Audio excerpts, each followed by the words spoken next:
President Van Rompuy, President Melia, ladies and gentlemen, it's an honor to be here. And I would like to share my perspective on innovation and entrepreneurship, a growth model for Europe beyond the crisis. Coming from a book that was actually written, inspired by the previous crisis that Europe went through, the crisis of 2007. But I believe we can draw lessons and conclusions from any crisis and then take it better forward and faster. Now, my intervention will be focused on the title, really, of the manifesto of the Employers Group, Making Europe Capable of Action. Because I believe that overall, we seem to have everything in place, and somehow we cannot move faster together in the right direction. I believe that Europe, European institutions and employers face a unique historic opportunity to utilize the current crisis triggered by the pandemic to build forward better and to address the greatest challenges humanity has ever faced, the climate change and biodiversity collapse. This is the key point of an upcoming policy briefing that will be published by the European Commission next week on Industry 5.0, and the transformative vision for Europe published by the EESC Group, of which I have the honor to be a member. As high policy experts, we have developed a narrative how governments and companies should react to the crisis and how transformative science and innovation policy could help reorient and accelerate the recovery and the transition to the climate-neutral continent by 2050. This narrative that we have been advocating since the beginning of the crisis sounds clear. Number one, protect. Number two, prepare. Number three, transform.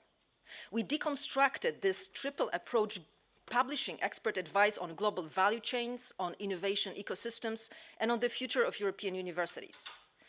All these combine the power of tech, and especially of digital tech and science, to embrace the twin transition, the digital transition and the transformation that is required by the European Green Deal. This value proposition is based on the core European values of solidarity and prosperity. And the three steps, protect, prepare, and transform, take care of the most vulnerable first, then of preparing the society for the future shocks, which will surely come, and foremost, of transforming the system towards an inclusive and green growth. I believe that hardly anyone would disagree that these are the right steps forward and the right direction of change. So what is the problem? Why are we struggling? Why do we feel this incapacity of accelerating the action together? If we know where we want to be, why don't we just get there together? These are the two key challenges I see from my perspective of a researcher on innovation networks, but a person also who is embedded in making things happen as an entrepreneur, building a digital company in learning and education, as a policy advisor and an architect of key funding institutions in Europe for innovation, that is European Institute of Innovation and Technology, that actually has just celebrated the birth of its sixth unicorn, a company born of a valuation of €2 billion out of Portugal in medical, and then of the European Innovation Council, and also from a boardroom perspective, of a governance perspective, as the member of the supervisory board of the largest manufacturing consortium in Europe, the EIT Manufacturing. So the challenge number one I see is related to the omnipresent word ecosystem. I believe that it was mentioned by my predecessors, and I believe that it is used in many different contexts, in innovation, innovation-led growth, business strategies, competitiveness. The challenge number two is about the scarcity of what I call network intelligence, and this is the term I use to analyze the power of transforming open systems, such as the human social technology system around us that is so core for our ability to act forward better. Let me comment on these two challenges, referring to the research I have done for my book, Innovation and Entrepreneurship. And in this book, I presented a replicable model for mass innovation that basically is based on the structure of networks. Because indeed, when we look at the structure of current society, it's all about networks. And a metaphor of a network is a universal model that can explain many phenomena, from the spread of fake news and its influence on political elections, public health, where each of us has become an expert looking at the spread of COVID, and the accumulation of wealth of firms that use technology platforms, basically networks, and network-based business models. We can see the social media platforms, ride-hailing apps, or labor platforms, very interesting for the employers, which used to be just a minor disruption in the global labor market before the pandemic. And I believe that this will be a major disruption to the labor market within the months or years to come. My research is based on empirical work in Europe, but also research in China and the US. And it shows that firms are born and thrive in certain environments, in what I call entrepreneurial innovation ecosystems, or some other referred to as innovation milieus or hubs. And this milieu or hubs, these ecosystems spring from a combination of factors. These factors include a co-location, physical co-location of industry, of universities and research labs on the one hand, and this local, physical, tangible presence is important and will be important. But on the other hand, from the connectedness to the global systems, to the global ecosystems of innovation across digital spaces and data flows. While the model is simple, it captures a very complex dynamics, which explains why talent, money, and knowledge accumulate in certain places and other places suffer from brain drain. It states that in every high-performance innovation ecosystem, there are 4 typical subsystems working in silos: industry, universities, research, and entrepreneurship. And for a company to grow, it must be connected to these different subsystems. This connectivity to these subsystems is absolutely key for innovation and for competitiveness.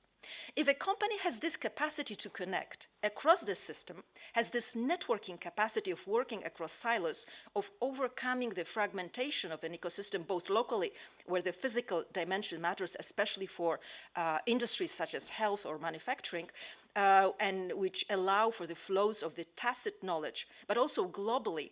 In a nutshell, such a company is tightly knit locally and loosely coupled globally. And this other dimension allows it to multiply access to the resources offered in the networks. It grows exponentially. This logic discloses that a firm, a partnership, or a network which create value for its stakeholders and shareholders among them and accumulate wealth are generally the result of a creation of a tacit, collaborative, tightly knit, loosely coupled global environment. This is a very different way of thinking about us and you as employers, thinking about the boundaries of your company and the business strategy and the business model. Suddenly, this flow, this blurred boundary between the firm and its ecosystem becomes the competitive advantage.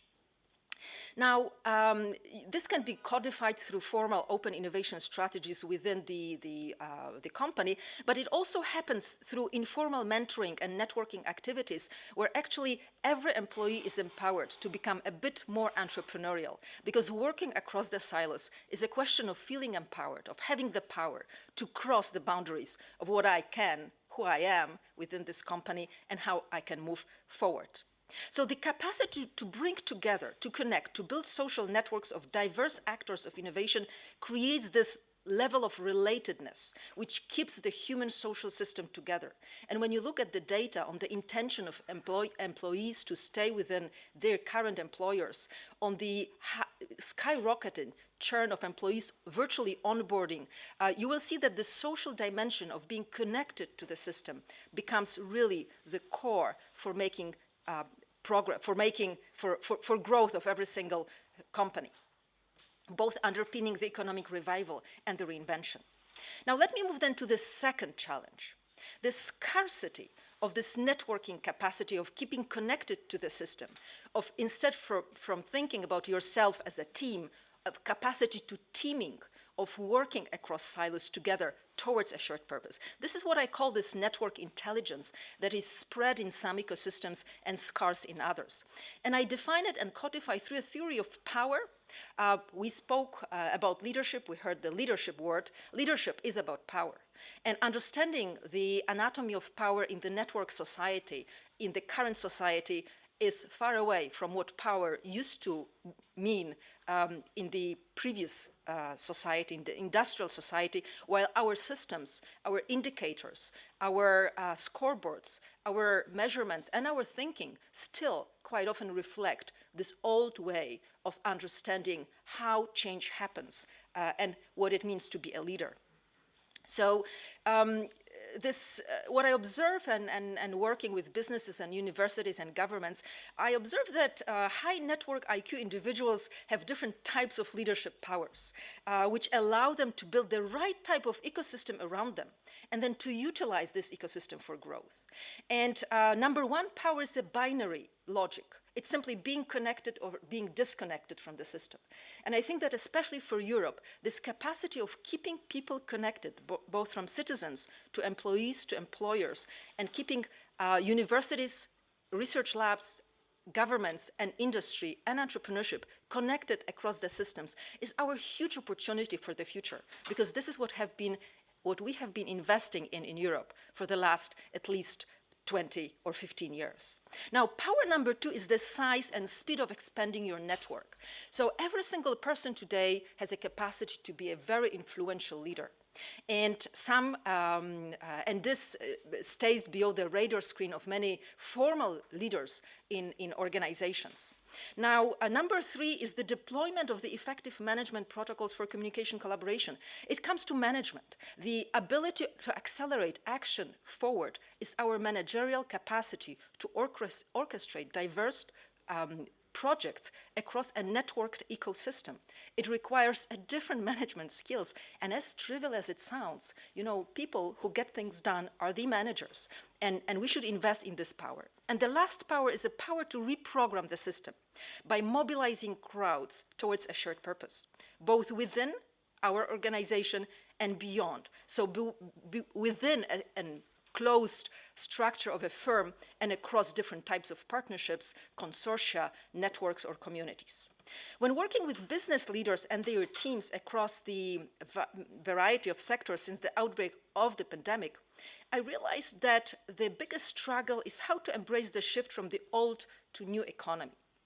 This the new economy firms somehow are born digital, are born with a networking capacity. The old economy firms, and I believe that when we speak about Europe, the European institutions were also born with the old economy mindset. I believe that this networking capacity can help a firm within a silo connect and engage in joint projects, embrace the dynamic, and change faster. This is why this network intelligence, this network IQ leaders, high network IQ leaders so matter for the capacity to build forward better and to make Europe capable of action. Now, what has been the privilege of very few tech firms and agile entrepreneurial networks, many of them actually these business models, growth models are coming from China, fascinating phenomenon below the radar screen when we look at the global value chain and how they reconfigured, has become the opportunity for the mass leap into the future of work and mass digitalization. Suddenly, every employee has not only a job, but also a voice, and every employer has a structure of a social network.